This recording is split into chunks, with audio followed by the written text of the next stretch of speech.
코로나19 사태로 자금 수요가 급증하면서 은행권 실적이 전반적으로 뛰어나지만 뜯어보면 지주간 차이가 확연합니다.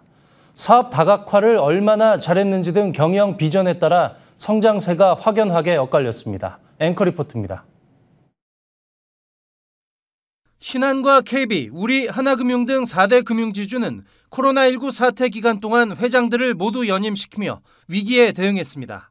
4대 지주의 지난 상반기 순이익 합계가 1년 만에 46%나 급증한 만큼 전반적인 성적은 뛰어납니다. 다만 코로나 충격이란 기저효과를 없애기 위해 코로나19 발생 전인 지난 2019년과 실적을 비교하면 성장세 차이를 볼 수 있습니다. 가장 눈에 띄는 건 8년째 윤종규 회장 체제를 이어오고 있는 KB금융입니다. 리딩뱅크임에도 불구하고 2년간 순이익 증가율이 35%를 넘겼습니다. KB는 코로나 위기를 전후해 생명보험과 캐피탈 등의 대규모 투자를 단행했습니다. 약점이었던 높은 은행 비중이 해소돼 지난 2019년 74%였던 순이익 대비 은행 비중이 2년 만에 20%포인트나 떨어졌습니다. 오는 2023년 세 번째 임기가 끝나는 윤 회장에 대해 KB 내부에서는 벌써부터 윤 회장 체제가 더 이어져야 한다는 얘기가 나옵니다.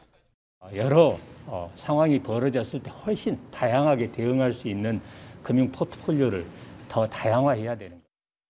신한의 경우 2년간 순이익 증가율이 30%에 못 미쳤습니다.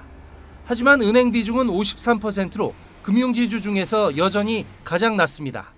은행과 카드, 증권, 캐피탈 등 주요 계열사들이 자산 기준으로 모두 업계 1위에서 5위 사이에 포진해 있어 경쟁력도 확실합니다.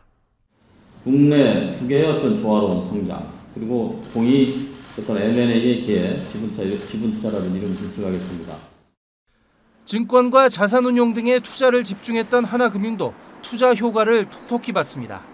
2년간 순이익이 46%나 급증해 성장세가 가장 좋습니다.